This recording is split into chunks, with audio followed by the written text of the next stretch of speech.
The moment you start thinking, I am awake and they are asleep, something precious in you begins to fall asleep again. Not your eyes, not your intelligence, but your heart. Because real awakening does not make you taller than anyone else. Real awakening makes you softer, clearer, and more honest. It does not give you a throne, it gives you a mirror. And the mirror does not point at others first.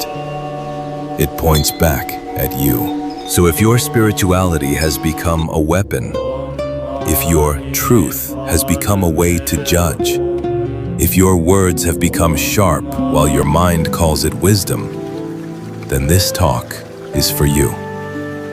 And if you are tired of blame, tired of arguing, tired of the inner war that comes from needing someone to be wrong so you can feel right, then this talk is also for you. Tonight we will walk with the Buddha into a quiet place. Not a place above the world, a place inside the mind, a place where compassion is not a slogan, but a way of seeing. A place where responsibility is clean and blame is unnecessary. A place where awakening is not pride, but peace. Now, dear friends, welcome to Buddha, Peaceful Mind. May you feel safe here. May your breathing slow down. May your mind soften. And may you leave this talk with a lighter heart and a clearer path. Imagine the Buddha sitting under trees as the evening air becomes cool. People gather, not only monks and nuns, but mothers and fathers, merchants, farmers, travelers, elders, and young people who feel confused. Some are angry at their families. Some are disappointed in themselves. Some carry shame. Some carry pride. Some have been hurt by others and want revenge. Some have hurt others and want relief. Some have read many teachings and now feel superior.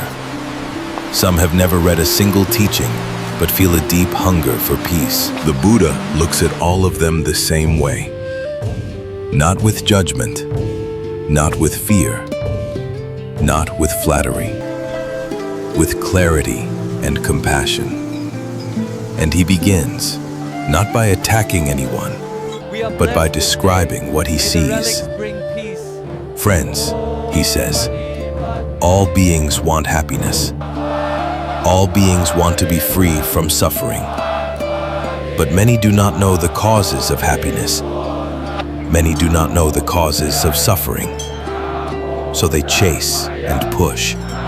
They cling and blame. They fight and defend. And they call that living. Yet there is another way.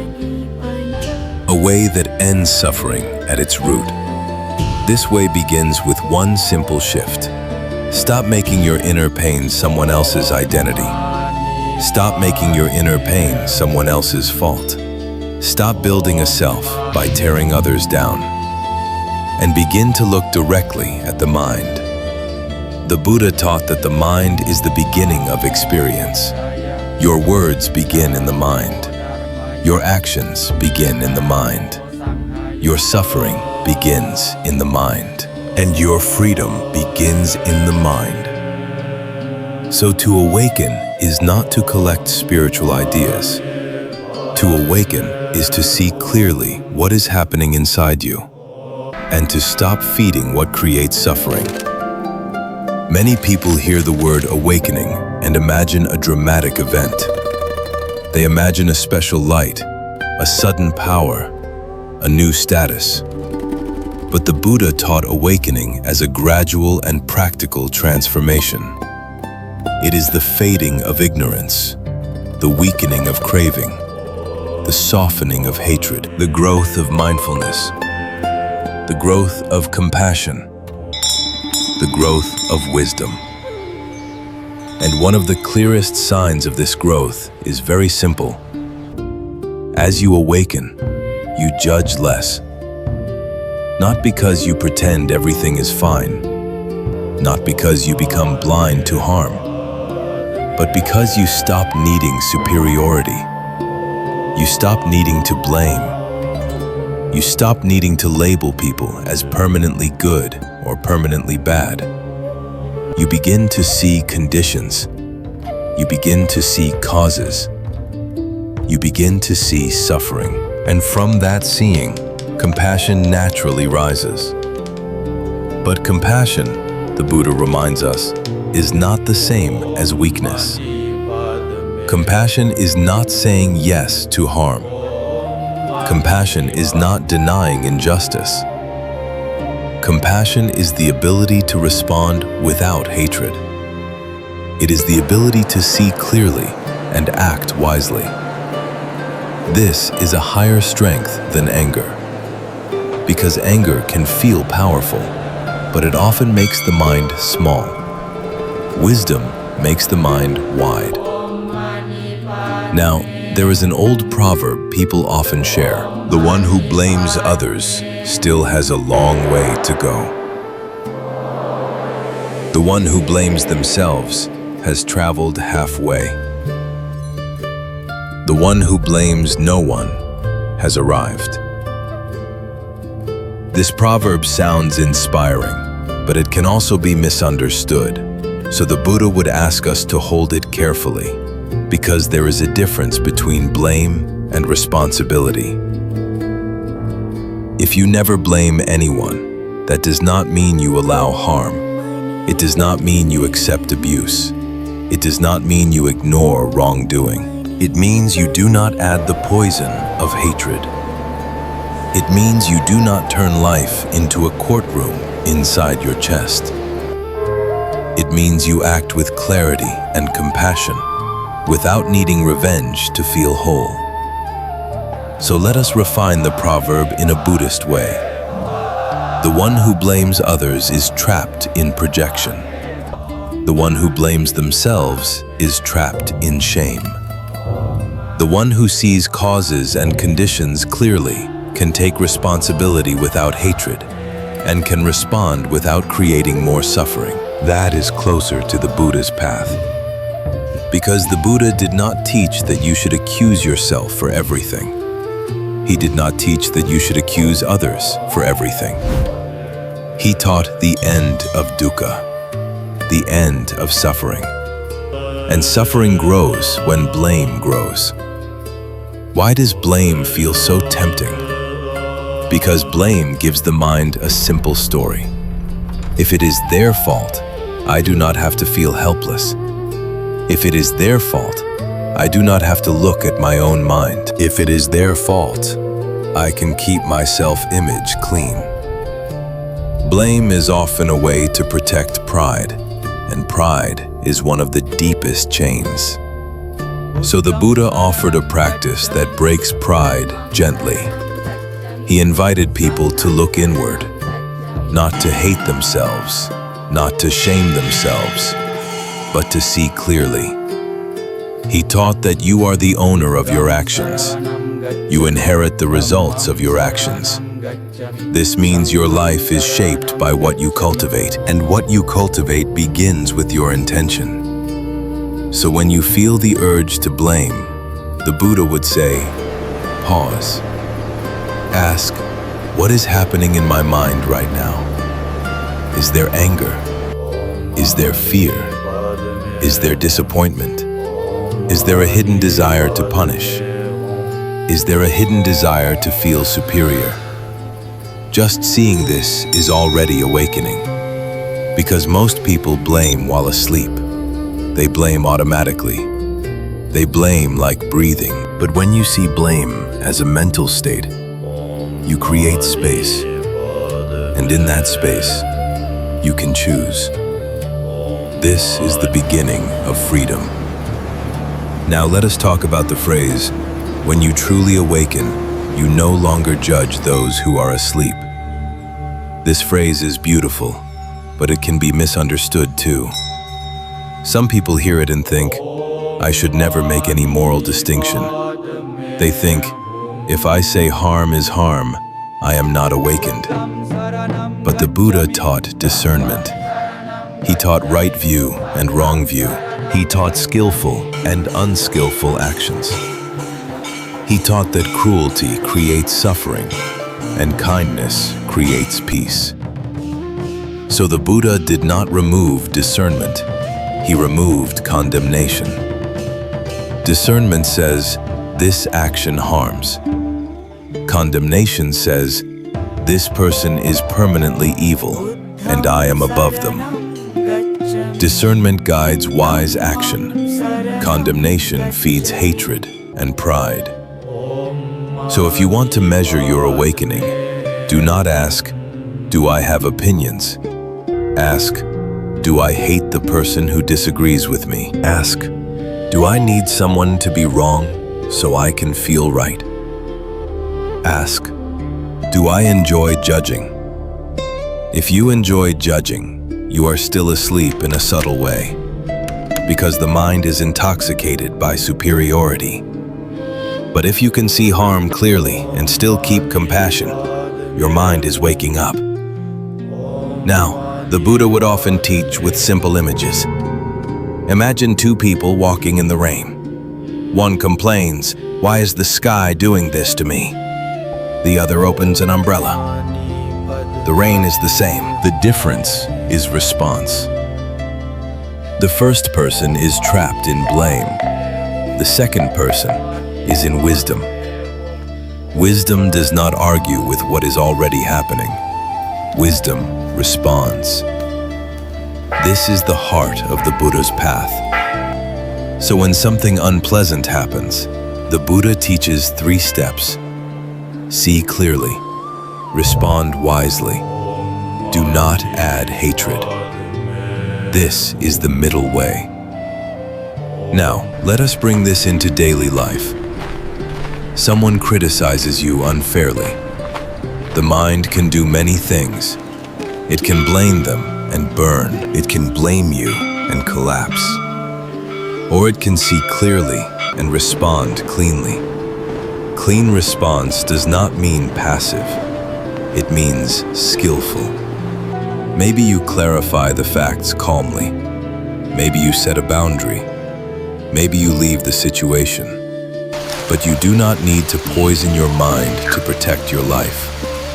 This is the Buddha's strength. Now, there is a story often shared about the Buddha and insult. A man came to insult the Buddha, trying to provoke him.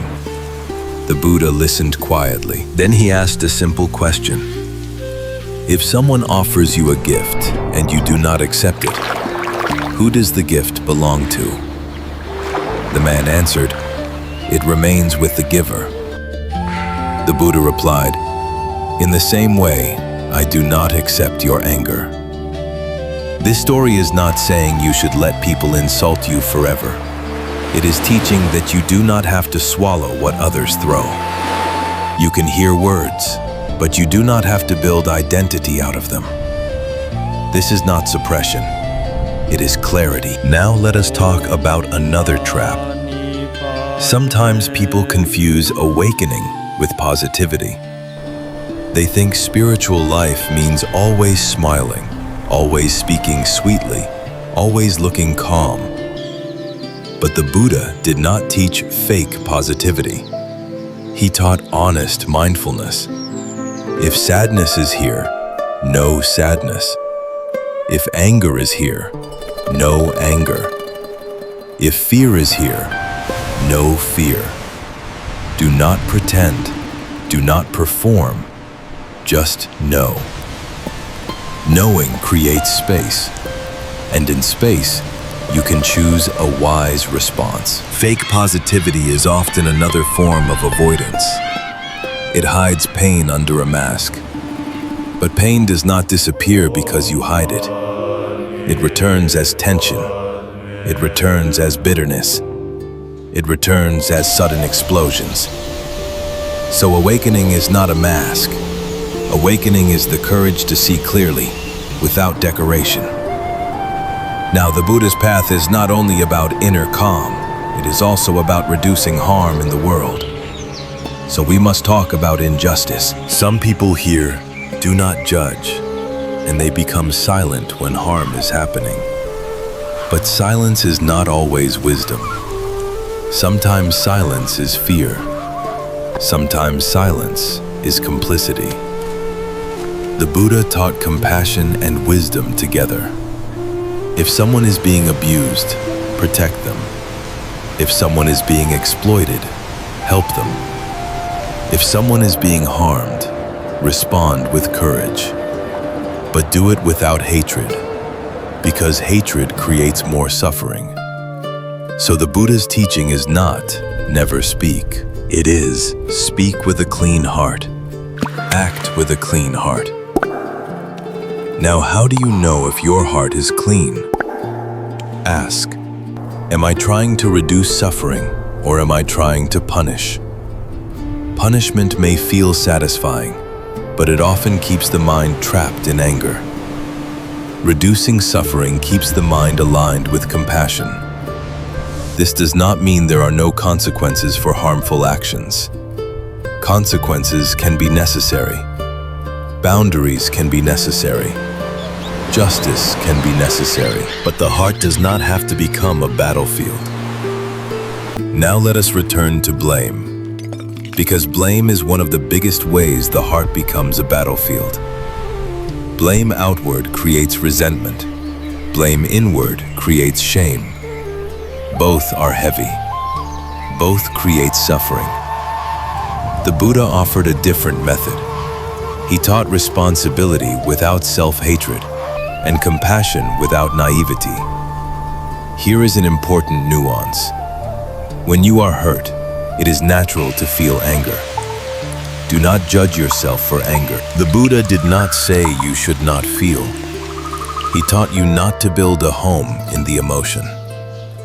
Anger is like a fire. If you hold it, you burn. If you see it and breathe, it cools. So instead of blaming someone in your mind, practice this. Name the emotion. Anger is here. Hurt is here. Fear is here. Then feel the body. Where is it? Heat in the chest, tightness in the throat, pressure in the jaw. Now breathe and ask, what is this emotion trying to protect? Often, anger is protecting fear. Fear of being disrespected. Fear of being abandoned. Fear of losing control. When you see the fear, the heart softens. Then you can act wisely. This is awakening in action. Now let us talk about projection, because people often see you through their own lens. 10 people look at the same event and tell 10 different stories, because each mind is a world. So when someone judges you, it may not be about you as much as it is about their mind state. This does not mean you ignore feedback. It means you do not take every judgment as your identity. You investigate. Is it true? If it is true, learn. If it is not true, let it go. This simple filter is powerful. It protects you from two extremes. One extreme is stubbornness, where you reject all feedback. The other extreme is self-hatred, where you believe all blame. The Buddha taught the middle way. Investigate, then choose. Now let us talk about spiritual pride, because this is the main danger of awakening language. Some people learn a little and then look down on others. They speak about sleeping people with contempt. They feel superior. This is not awakening.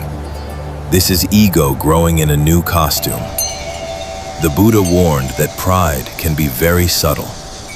It can hide inside morality. It can hide inside knowledge. It can hide inside spiritual language. So how do you protect yourself from this? Humility. Humility is not self-hatred. Humility is accurate seeing. It remembers that you too are conditioned. It remembers that you too have blind spots. It remembers that you too have harmed others sometimes. So humility keeps the heart soft. And a soft heart is the real sign of awakening. Patience is another sign of awakening. A patient mind does not rush to label.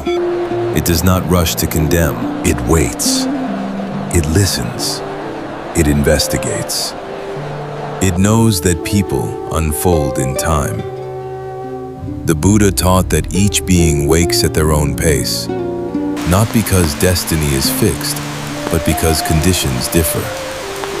So if you are awake today in one area, do not turn it into a weapon.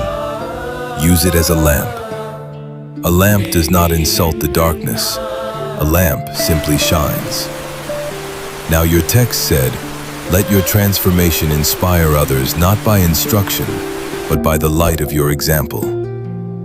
This is deeply Buddhist. The Buddha's own presence taught people. His calm taught people. His restraint taught people. His compassion taught people. So the greatest teaching is your life.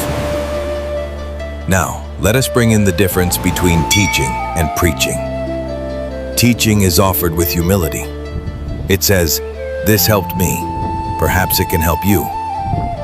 Preaching is offered with superiority. It says, "I know, you do not." Awakening dissolves preaching. Awakening strengthens teaching. Because teaching is compassion. Preaching is ego. So if you want to share wisdom, share it gently. And if someone is not ready, do not force. Your job is not to wake everyone.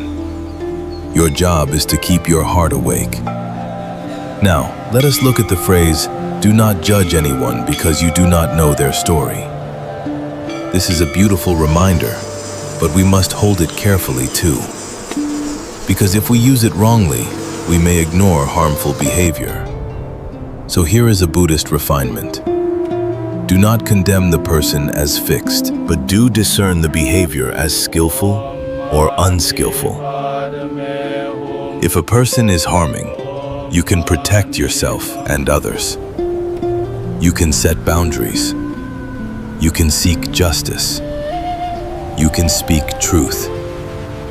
But you do not need to hate. Hate is heavy, and hate often turns you into what you oppose. So the Buddha's path is wise protection without hatred. Now, let us talk about boundaries. A boundary is not a wall of hatred. A boundary is a line of clarity. It says, "This is what I can accept, and this is what I cannot accept." If someone speaks with cruelty, you can step away. If someone manipulates, you can refuse. If someone is unsafe, you can leave. This is not unspiritual. This is wise. Non-harming includes not harming yourself. Now let us speak about forgiveness. Forgiveness is not approving harm.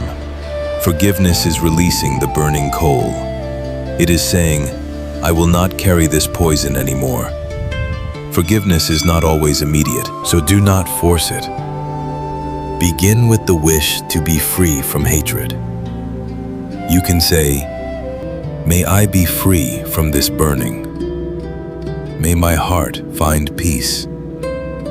Then slowly, as the heart cools, understanding may arise. You may see the other person's fear, their ignorance, their pain. This does not excuse harm, but it helps you release hatred. Now, let us talk about self-blame. Self-blame is also a chain. It says, "Everything is my fault." It creates shame, and shame often makes the mind collapse and repeat old patterns. The Buddha taught responsibility without self-hatred. If you did harm, acknowledge it. Apologize if possible. Make amends if appropriate. Commit to practice better. Then begin again. This is remorse, not guilt. Remorse is a teacher. Guilt is a prison. Awakening turns guilt into learning. Now, some people may ask, if I do not blame, will I become passive? No. Not blaming does not mean doing nothing. Not blaming means acting from wisdom instead of from poison. Think of a doctor. A doctor does not blame the patient for being sick. A doctor diagnoses causes and applies medicine. In the same way, wisdom diagnoses causes and applies skillful action. If a relationship is toxic, the medicine might be boundaries. If a habit is harmful, the medicine might be restraint. If a mind is restless, the medicine might be mindfulness. This is how the Buddha approached suffering, not with blame, but with wisdom. Now let us speak about the practice of observation. When you can observe your thoughts, you are no longer completely inside them. A higher awareness is present, and in that awareness, you can choose. This is why the Buddha taught mindfulness. Mindfulness is not only relaxation, it is seeing. Seeing how craving arises, seeing how anger arises, seeing how blame arises, seeing how pride arises. And when you see, you can stop feeding. Now here is a simple daily practice the Buddha would recommend. When you notice yourself judging someone, pause. Ask, what am I feeling? Often behind judgment is fear. Fear of being wrong, fear of being unsafe, fear of being unseen. Or behind judgment is envy. Or behind judgment is shame. So instead of judging the other person, meet the feeling in yourself. Meet it with kindness. Then your judgment will soften naturally. Now let us add a story about quick judgment. A traveler saw a man sitting quietly by the road and assumed he was lazy. He judged him harshly. Later he learned that the man had been sitting there because he was caring for a sick child hidden in the shade. The traveler felt shame. The lesson is clear. We see one frame, not the whole film. So do not be quick to label. Now, this does not mean you never decide. You can decide to protect yourself, but decide with humility. Decide with the awareness that you may not know everything. This keeps your heart clean. Now, your text said that knowledge is needed for correct recognition. This is true, but it needs balance. Knowledge is important. Right view matters. But knowledge alone is not awakening. The Buddha taught a path of hearing, reflecting, and practicing. You learn, you contemplate, you meditate, you train. Then wisdom becomes embodied. So we should not worship knowledge. We should use it as a map. The real journey is practice. Now, we must address a common cruelty in modern spirituality. Some people use spiritual ideas to blame the suffering person. They say, you attracted it, you created it, it is your fault. The Buddha did not teach this. He taught compassion. Suffering can arise from many causes. Some are personal, some are social, some are natural. So do not use spirituality to blame victims. Do not use spirituality to avoid helping. If you see someone suffering, help if you can, because your help is also part of the conditions. Now, let us talk about impermanence, because it supports humility. If you are awake today, remember that mental states change. If you are kind today, keep practicing, because habit can slip. If you are patient today, keep practicing, because stress can arise. So do not build pride on temporary states. Build steadiness through practice. Now, let us speak about the mind that judges. Judgment often feels like clarity, but it can be a mask. Judgment says, I see clearly. But often, it is not seeing, it is reacting.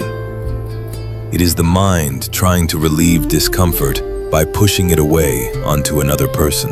So the Buddha taught us to look deeper. When you judge, what are you avoiding?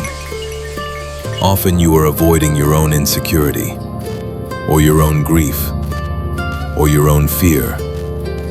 So judgment becomes a shield, but a shield becomes a prison. Because when you judge, you cannot truly connect. So to awaken is to lower the shield, little by little, not with naivety, with wisdom. Now friends, if this talk is helping you see your own mind more clearly, you might gently support Buddha Peaceful Mind so more people can find these teachings. A like or subscribe is a small act, but it can be an offering of kindness to strangers who need a refuge. Now, let us move into deeper practice, because awakening is not a philosophy. It is training. The Buddha's training is simple, but not easy. It asks you to watch the mind again and again. It asks you to notice when you are hungry for superiority. It asks you to notice when you are hungry to blame. It asks you to notice when you are hungry to be right. Then it asks you to breathe, to soften, to choose kindness. Now here is a practice for blame. When you feel the urge to blame, ask, what is the pain under this blame? Often blame is a cover for grief, or a cover for fear, or a cover for shame. Meet the pain directly. Say, this hurts. Feel it in the body, then breathe. Then ask, what is one wise step I can take? Wise step might be a conversation. It might be a boundary. It might be rest. It might be asking for help. It might be letting go. This is the path. Here is a practice for judgment. When you judge someone, ask, what part of me is afraid? What part of me is hurt? What part of me is insecure? Judgment often comes from inner instability. So when you stabilize the inner world, judgment softens naturally. This is why meditation matters. Meditation is not escaping society. Meditation is training the mind to be stable. A stable mind is less judgmental. A stable mind does not need superiority. Now, here is a practice for discernment without hatred. When you see harmful behavior, name the behavior. This is harmful. This is unskillful. This creates suffering. Then choose a wise response. Protect. Speak truth. Set a boundary. Seek support. But do not add hatred. Hatred makes your mind small. Wisdom keeps your mind wide. Now let us add the teaching of the two arrows. The first arrow is the event. The second arrow is what you add. When you see someone behave badly, the first arrow is disappointment or pain. The second arrow is the story. They are a monster. Everyone is terrible. I will never trust again. This second arrow can dominate your life, so practice removing it. You can say, this behavior is harmful, and I will respond wisely. You do not need to add, I hate them forever. This is freedom. Now, let us add another story. The parable of the poisoned arrow. A man is struck by a poisoned arrow. Instead of removing it, he asks endless questions about who shot it. The Buddha's lesson is practical. Remove the arrow. In our life, blame is endless questions. Who is at fault? Who started it? Who is worse? Wisdom says, remove the arrow. Reduce suffering. choose the next skillful step. Now, let us speak about the inner courtroom. Many people live with an inner judge. They judge the world. They judge themselves. They judge the past. They judge the future. This judge never sleeps, and the mind becomes exhausted. The Buddha offered a different inner role, not judge, witness. Witness is awareness. Witness sees thoughts without becoming them. Witness sees feelings without drowning. Witness sees cravings without obeying. Witness sees anger without acting. This witness is mindfulness. When mindfulness grows, judgment weakens. Because you no longer need the judge to feel safe, you have awareness. Now, the Buddha also taught loving kindness, metta, because wisdom without kindness can become cold. Metta is not blind approval. Metta is goodwill. It is wishing that beings be free from suffering. So begin with yourself. May I be safe. May I be well. May I be peaceful. May I be free. Then extend to others. May you be safe. May you be well. May you be peaceful. May you be free. Even to difficult people, you can wish, may you be free from the ignorance that causes harm. You are not approving harm. You are refusing hatred. This practice cleans the heart, and a clean heart is strong. Now let us bring in a modern story, because many people today feel angry at the world. A young woman tried to be awake by reading and watching spiritual content. At first, she felt inspired. Then she began to judge everyone. She judged her family as unconscious. She judged friends as shallow. She judged strangers as ignorant. She felt lonely. She felt superior and empty at the same time. One day, she heard a simple teaching. If your awakening makes you colder, it is not awakening. If your awakening makes you kinder, it is real. She paused. She noticed her mind had been using spirituality to build a new ego. She began to practice humility. She began to listen more. She began to speak less. She began to serve. And slowly, her loneliness softened. She felt connected again. The lesson is clear. Awakening is not separation. Awakening is connection through compassion. Now let us speak about service. In Buddhism, wisdom naturally expresses itself as compassion. Compassion naturally expresses itself as service. Not grand hero actions, simple service. A kind word, a listening ear, a small act of help. When you serve, you stop being trapped in self-image. You stop being trapped in superiority. You become a part of life. This is awakening. Now, let us talk about truth. Truth matters on the path, but truth can be used as a sword or as medicine. If you speak truth to dominate, you create suffering. If you speak truth to heal, you create peace. So before you speak, check intention.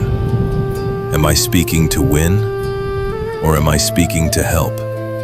If you are speaking to win, pause, breathe, soften, then speak again, or remain silent.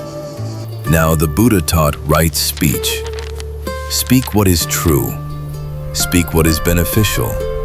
Speak at the right time. Speak with kindness. These 4 questions are a powerful filter. They reduce gossip. They reduce cruelty. They reduce misunderstanding. Now there is also right silence. Right silence is not avoidance. Right silence is restraint. It is not feeding fire. If someone wants a fight, you do not have to accept the invitation.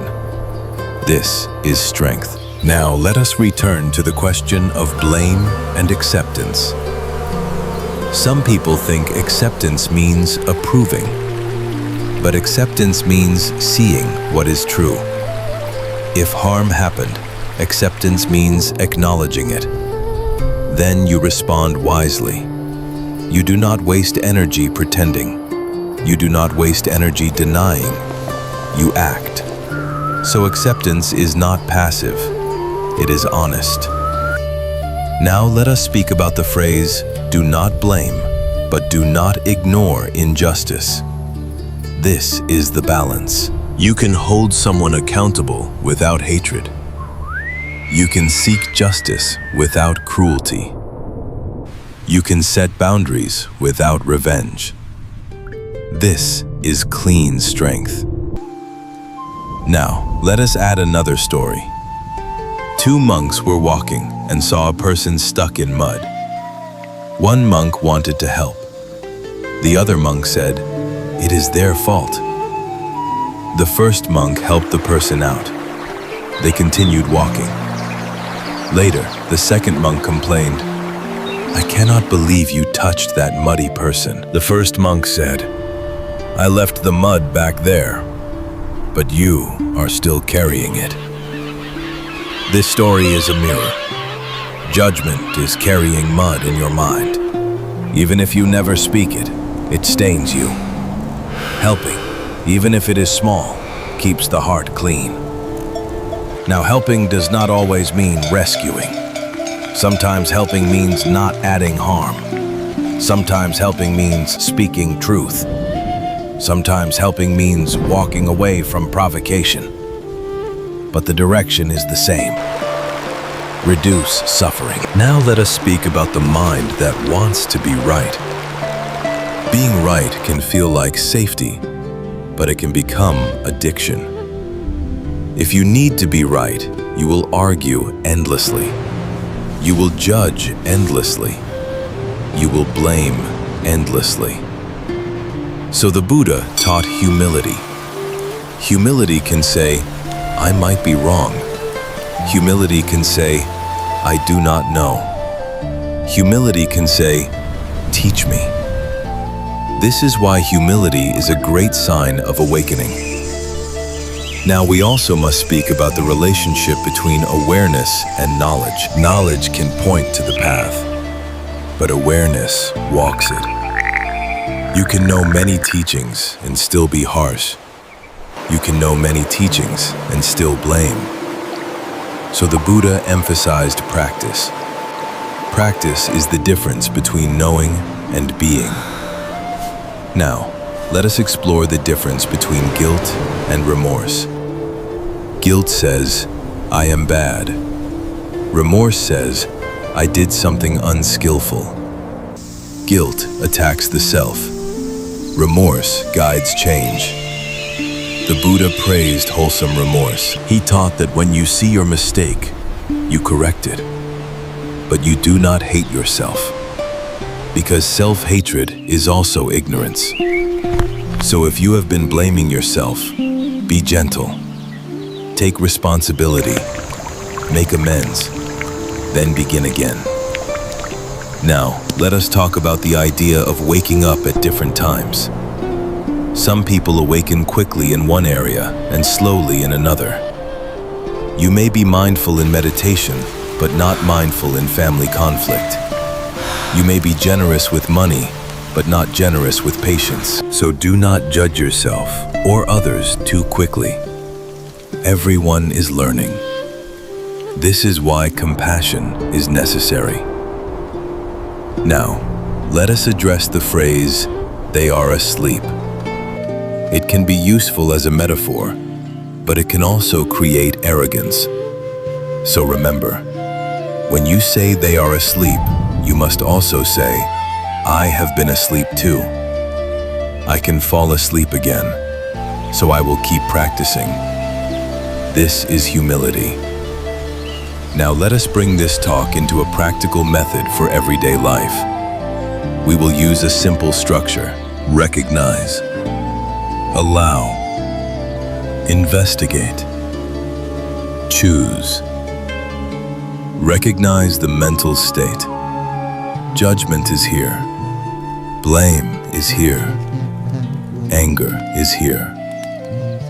Allow it to be present without acting immediately.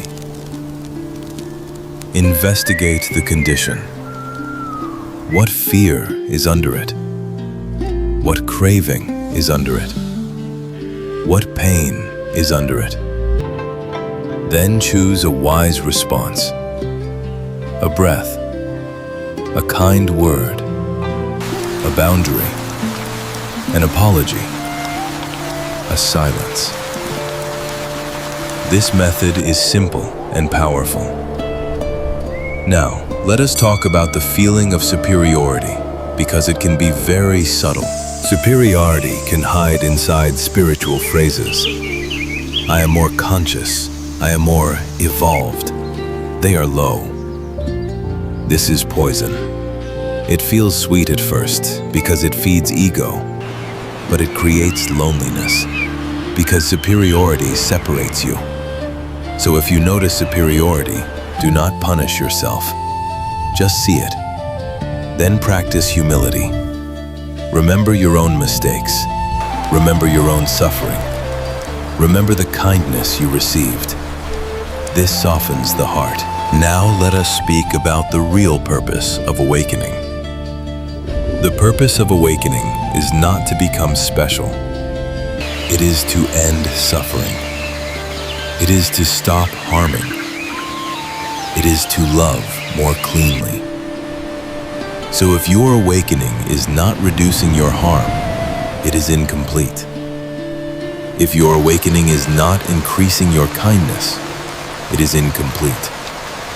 So measure your practice by compassion. Now, friends, if you are finding this talk helpful, you may gently support Buddha Peaceful Mind by liking or subscribing, not as an obligation, but as a quiet way to help this Dharma reach more hearts who need it. Now, let us deepen the teaching with the 3 marks. Impermanence, suffering in clinging, not self. These 3 marks are like 3 lamps. When you see impermanence, you stop demanding that people be fixed. When you see that clinging creates suffering, you stop clinging to superiority. When you see not self, you stop defending an image all day. And when you stop defending an image, you stop attacking others. This is how wisdom becomes compassion. Now, let us talk about not self in a simple way. Not self does not mean you do not exist. It means there is no permanent owner inside the changing stream. Body changes. Feelings change. Perceptions change. Habits change. Consciousness changes.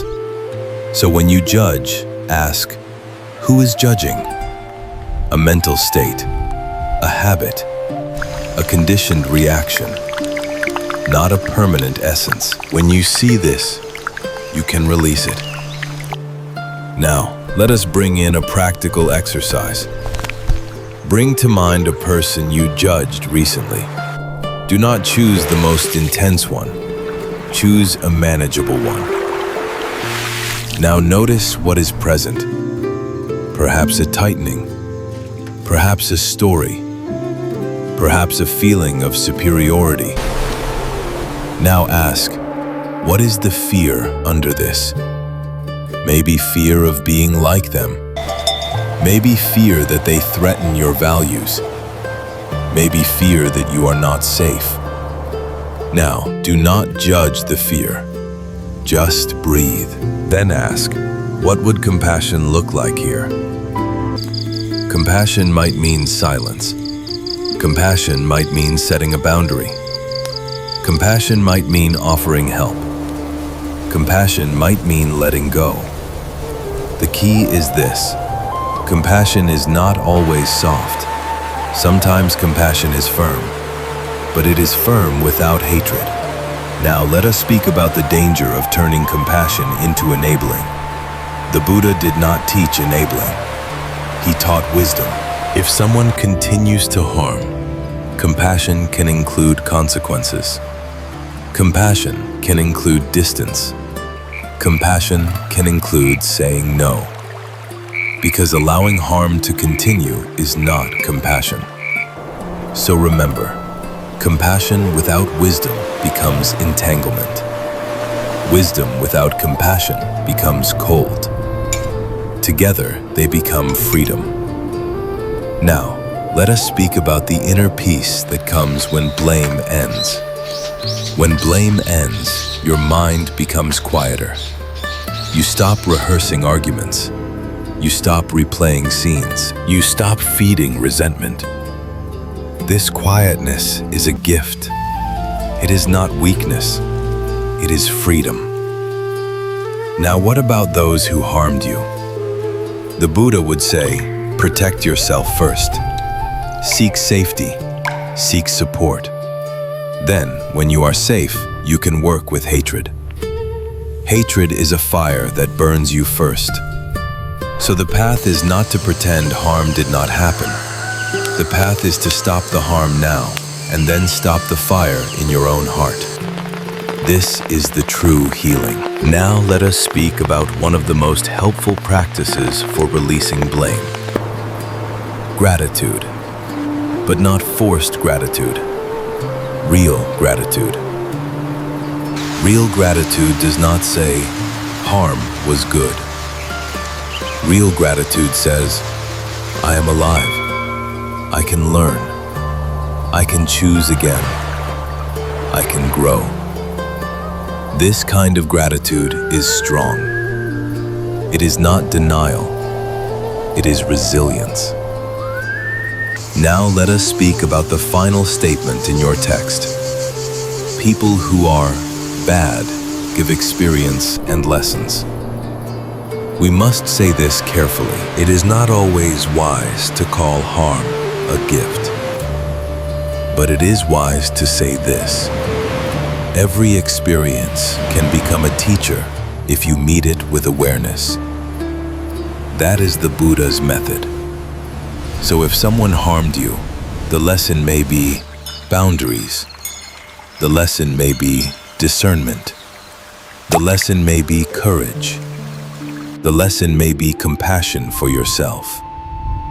And that lesson does not make harm acceptable. It makes you wiser. Before we move toward the ending, let us go deeper into the most common places where judgment and blame hide. Because many people believe they are kind and spiritual, yet their mind is still cutting others in secret. The Buddha taught that the mind has habits, and habits repeat until they are seen. So let us see. First, judgment hides in comparison. We compare our progress to someone else's progress. We compare our morality to someone else's morality. We compare our discipline to someone else's discipline. And comparison always produces two poisons: pride or shame. If you feel above, pride grows. If you feel below, shame grows. Both keep you trapped. So the Buddha would say, drop comparison and return to your own path. Ask, is my mind today a little less greedy than yesterday? Is my mind today a little less hateful than yesterday? Is my mind today a little less confused than yesterday? This is real progress, not being above anyone, but being freer inside. Second, judgment hides in identity. A person identifies as spiritual, so they must look spiritual. They must sound spiritual. They must never be wrong. Then, when they make a mistake, they blame others to protect the identity. Or they blame themselves with harshness because the identity is collapsing. So the Buddha taught not self as medicine for identity. Not self means you are not a fixed role. You are a living process, so you can learn without shame. You can apologize without collapsing. You can change without losing dignity. This is freedom. Third, judgment hides in the desire to control. Control wants life to be predictable. Control wants people to behave as we prefer. Control wants the world to be safe. When people do not behave, the mind judges them as enemies. So the Buddha taught the middle way. Do what you can. Set boundaries. Protect what needs protection, but release what you cannot control. Because clinging to control creates suffering. Now, let us bring this into a very common situation. Family. Many people cannot stop blaming because family pain is deep. A parent blames a child. A child blames a parent. Siblings blame one another. And the blame can last for decades. In the Buddha's view, this is not fate. It is habit. It is unhealed pain. It is ignorance repeating itself. So what is the practice in family? First, see the difference between explaining and blaming. Explaining says, "This behavior hurt me." Blaming says, "You are the reason I am unhappy." Explaining can open understanding. Blaming usually closes the heart. So if you want to speak in your family, speak from feeling and fact, not from condemnation. Say, "When this happens, I feel hurt." Say, "I need this boundary." Say, "I am willing to talk when we can be respectful." This is clean speech. Second, accept that some people cannot hear you yet. If a person is deeply defensive, they may not be able to listen. So your job is not to win. Your job is to keep your heart clean and to protect your life. Sometimes the most compassionate action is distance, not hatred. Distance. Distance with goodwill. Third, do not abandon your own practice. It is easy to be mindful in meditation and unmindful in family conflict. So use family as your training ground. Each time you feel heat, breathe. Each time you want to punish, pause. Each time you want to prove, soften. This is where awakening becomes real. Now, let us bring in a small story.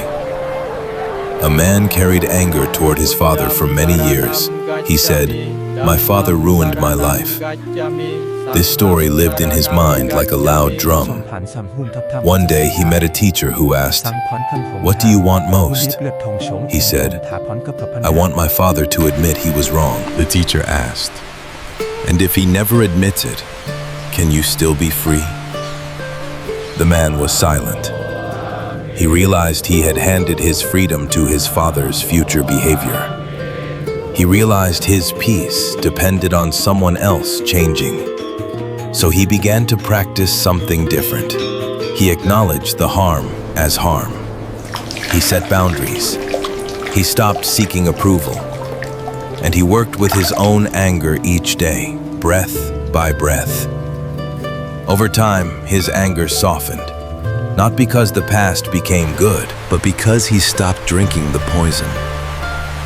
The lesson is clear. Accountability matters. Boundaries matter. But freedom does not require your enemy to apologize. Freedom requires your heart to stop burning. Now, another place where judgment hides is in social groups and politics. People form identities. They form teams. Then they stop seeing humans. They see enemies. This is one of the greatest sufferings in the world. So what would the Buddha advise? He would say, see the suffering in hatred first. Hatred promises protection, but it burns the one who carries it. Then he would say, keep discernment. Some actions are harmful. Some policies create suffering. So do not become indifferent, but respond with wisdom, not with hatred. Speak truth. Help the vulnerable. Build systems of care. And keep your heart clean. A clean heart is not passive. A clean heart is powerful. Now let us talk about the inner critic, because it is also a form of judgment. Some people say, I do not judge others, but they judge themselves mercilessly. They say, I am not spiritual enough. I am not calm enough. I fail too much. This harsh voice is not wisdom. It is another form of ignorance. The Buddha taught compassion for yourself because without it, practice becomes a whip. And a whipped mind does not awaken. It becomes anxious or proud. So if you have an inner critic, practice this. When the critic speaks, do not obey it. Do not fight it. Recognize it. Criticizing mind is here. Then ask, what is the critic trying to protect? Often it is protecting fear. Fear of rejection. Fear of being unworthy. Fear of not being loved. So instead of attacking yourself, comfort the fear. You can say, it is okay. You are learning. Then return to practice. This is how awakening grows. Now let us add a practical Buddhist method for working with strong states. A method many people find helpful. Recognize, allow, investigate, nurture. Recognize the state. Allow it to be present without acting. Investigate the conditions. Nurture what is wholesome. When judgment arises, recognize. Judgment is here. Allow it. I can feel it without acting on it. Investigate. What fear is feeding it? What story is feeding it? Nurture. Nurture compassion. Nurture humility. Nurture patience. This is training. Now let us return to the relationship between awakening and knowledge. Knowledge can become arrogance. A person learns a new concept and starts using it to look down on others. So the Buddha would remind you, wisdom is not how much you know. Wisdom is how much you suffer less and cause less suffering. Wisdom is visible in your relationships, in your tone, in your patience, in your ability to apologize, in your ability to forgive, in your restraint. So if you want to test your awakening, do not test it in perfect conditions. Test it when you are tired. Test it when you are criticized. Test it when you are disappointed. That is where the mind shows its true training. Now, let us bring in another story about awakening as humility. A monk was praised by many people for his practice. He began to believe he was special. He began to judge other monks who were less disciplined. Then one day, he fell sick. He could not meditate long. He could not keep his routine. He felt shame and anger. He went to the Buddha. The Buddha asked him, "What is hurting the most?"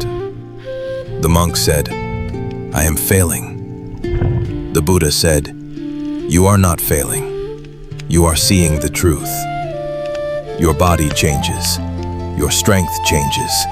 Your mind changes. If your practice depends on being perfect, it is still ego. If your practice can include weakness with kindness, it is wisdom." The monk understood. He stopped judging others. He stopped judging himself. He practiced gently, and his heart became peaceful. This is awakening. Now let us speak about the phrase, "The world does not change, you change."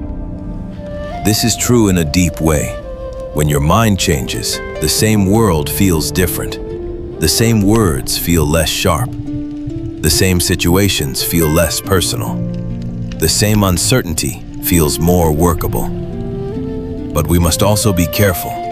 This does not mean you create all events. It means you shape your experience and response. So the Buddha's teaching is empowering without being cruel. It says, you may not control what happens, but you can train your mind. And a trained mind is freedom. Now, let us speak about the idea of being asleep. Asleep means caught in ignorance, caught in craving, caught in hatred, caught in habits. We all have these.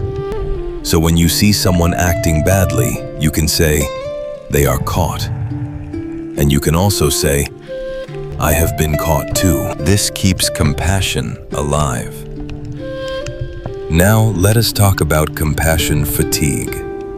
Sometimes people say, I tried to be compassionate, but I became exhausted.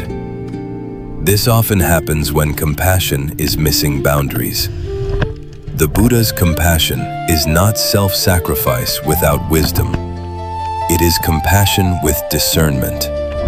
So if you want to keep compassion alive, you must protect your energy. You must rest. You must say no when needed. You must not carry everyone's suffering as if it is yours. You can care without drowning. This is the middle way. Now, we should talk about the urge to correct others.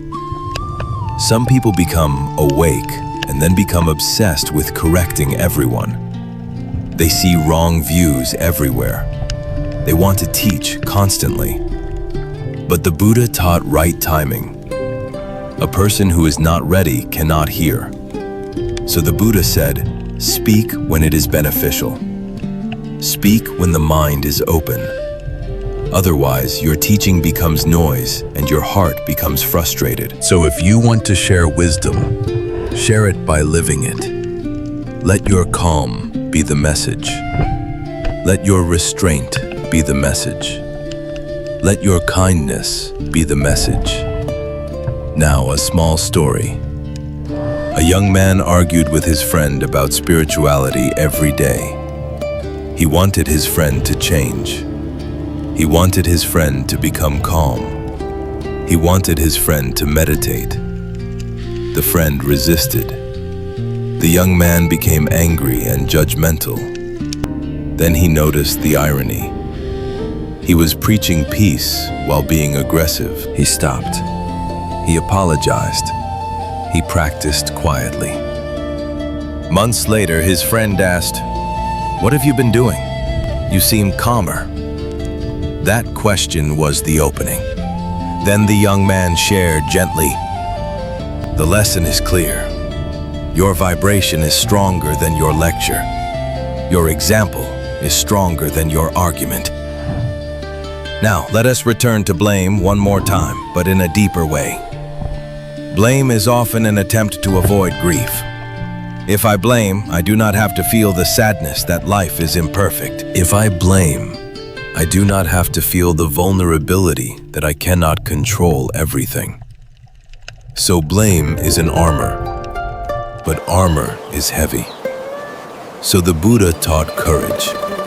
Courage to feel. Courage to be vulnerable. Courage to admit you do not control everything. This courage is the foundation of compassion. Because a person who can feel their own vulnerability will be gentler with others. Now, a practical exercise. The next time you want to blame, try this. Instead of saying, "It is your fault," say, "This hurts." Instead of saying, "You ruined everything," say, "I feel scared." Instead of saying, "You always do this," say, "I need a boundary." This shifts the mind from attack to truth, and truth is lighter than blame. Now let us speak about the statement, "Do not blame anyone. Everyone is a teacher." We can refine it with wisdom. Not everyone is a teacher you should sit with. Some people are a teacher of boundaries. Some people are a teacher of distance. Some people are a teacher of courage. So you can learn without inviting harm. You can learn without staying close to what is destructive. This is wise. Now, one more modern story. A woman was betrayed by a friend. At first, she blamed. She said, "People are all bad." She became closed. Then she blamed herself. She said, "I am stupid." She became ashamed. Then she found a teacher who said, "Do not blame. See what conditions led to this. What signs did you ignore? What boundary did you avoid? What need made you cling?" She reflected. She learned. She set stronger boundaries. She healed. She did not need to hate the friend. She did not need to hate herself. She simply became wiser. This is the path. Now, let us return to the heart of awakening again. Awakening is humility. Awakening is patience. Awakening is respect for the unique path of each being. Awakening is the ability to see suffering and not add cruelty. Awakening is the ability to see ignorance and not add arrogance. Awakening is the ability to see harm and respond without hatred. This is the Buddha's peace. Now, we can return to the ending with more softness in the heart. One more layer is needed because many people say, "I understand this talk, but when I am triggered, I forget everything." This is normal. A trigger is a strong condition. When the condition is strong, the old habit rises quickly. So the Buddha did not ask you to rely on memory alone. He gave you trainings that become automatic over time. One of those trainings is mindfulness of the body. When you are triggered, the body tells you first. The face becomes hot. The chest tightens. The stomach drops. The hands clench. If you can notice the body early, you can catch the mind before it attacks. So practice noticing early signals. This is not spiritual theory. This is survival wisdom. Another training is right effort. Right effort means you do not wait until you explode. You apply effort when the first small spark appears. A spark of irritation, a spark of contempt, a spark of blame. Then you breathe, you soften, you step away if needed. This prevents a wildfire. Now, the Buddha also taught that the mind is shaped by what it repeatedly consumes. If you consume outrage all day, your mind will judge more. If you consume gossip all day, your mind will judge more. If you consume cruelty all day, your mind will judge more. So protect the mind through wise consumption. Choose fewer inputs that inflame. Choose more inputs that calm. Choose time in nature. Choose time in silence. Choose teachings that remind you to soften. This is not weakness. It is conditioning the mind in a healthy direction. Now, let us connect awakening to ethical living, because ethics is the ground of peace. When you harm others, even if no one sees, your mind knows, and that knowing becomes restlessness. When you lie, fear grows. When you exploit, guilt grows. When you speak harshly, the heart tightens. So the Buddha taught simple ethical guidelines, not as rules for punishment, but as protections for the heart. Do not kill. Do not steal. Do not misuse sexuality. Do not lie. Do not intoxicate the mind. In modern words, do not intentionally harm. Do not take what is not given. Do not use others as objects. Do not manipulate with falsehood. Do not cloud your awareness. Why does this relate to judgment? Because when you live with integrity, you need less judgment to feel safe. People often judge others to distract from their own inner conflict. But when your conscience is clean, you do not need that distraction. So ethics is not separate from awakening. Ethics is the foundation of awakening. Now the Buddha also taught dependent origination. Everything arises from conditions. So if you want to change your mind, change conditions. If you want less judgment, create conditions for kindness. Sleep, rest, eat simply, move the body, speak less gossip, choose wise friends, sit in silence. These conditions matter. A tired mind judges more. A hungry mind judges more. A stressed mind judges more. So be practical. Awakening is practical. Now here is a story about an empty boat. A man is rowing across a river. Another boat crashes into him. He becomes furious and shouts. Then he sees the other boat is empty, drifting. Instantly, the anger drops. Nothing changed in the impact. Only the mind's story changed. This story teaches a simple point. Often our judgment is built on an assumed intention. They meant to disrespect me. They meant to harm me. Sometimes that is true, but sometimes it is not. So before you burn your heart, investigate. What do I actually know? What am I assuming? What might I be projecting? This is wisdom. Now, we should talk about accountability again. Investigation does not mean excuses. If a person repeatedly harms, you do not need to keep giving chances. Boundaries are part of wisdom. So the empty boat story is not telling you to ignore harm. It is telling you not to add unnecessary anger from imagined stories.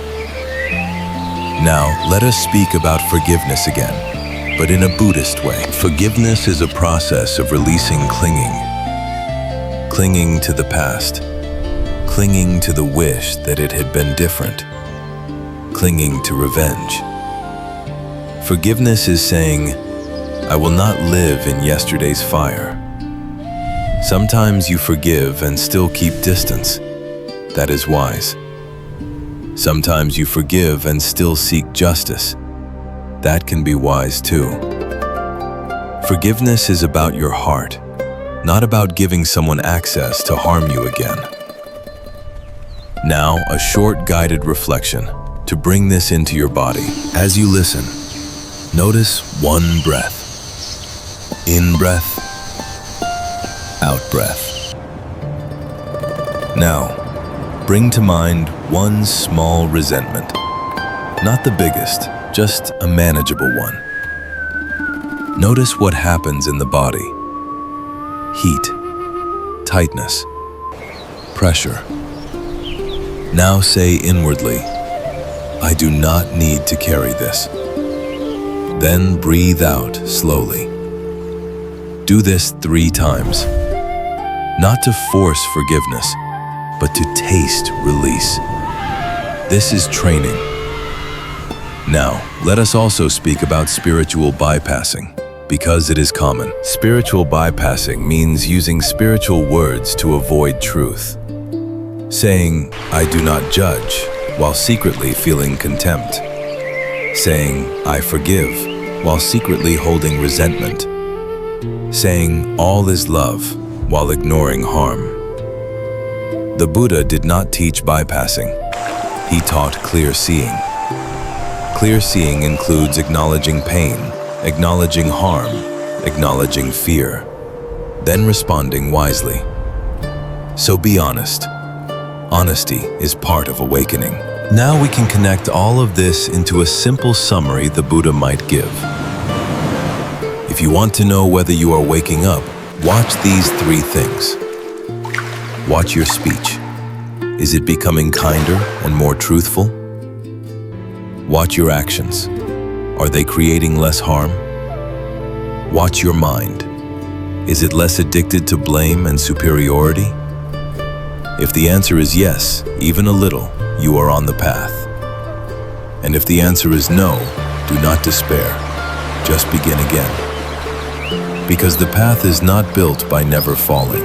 It is built by returning, again and again. Now with this deeper understanding, we can move toward the ending.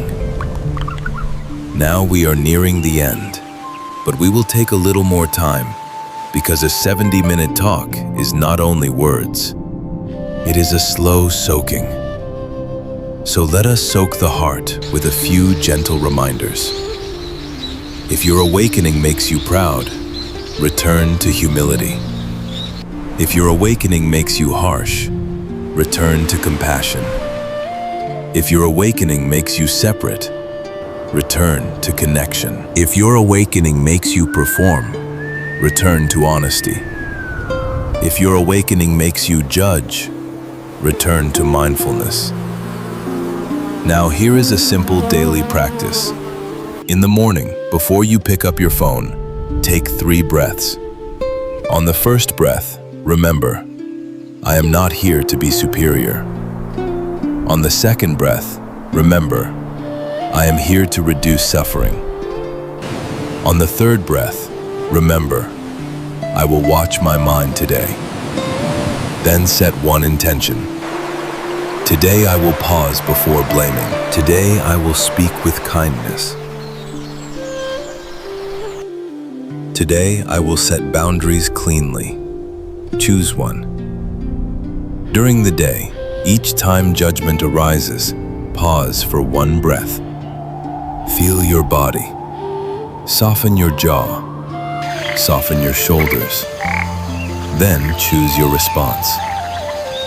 In the evening, reflect gently. Where did I judge? Where did I soften?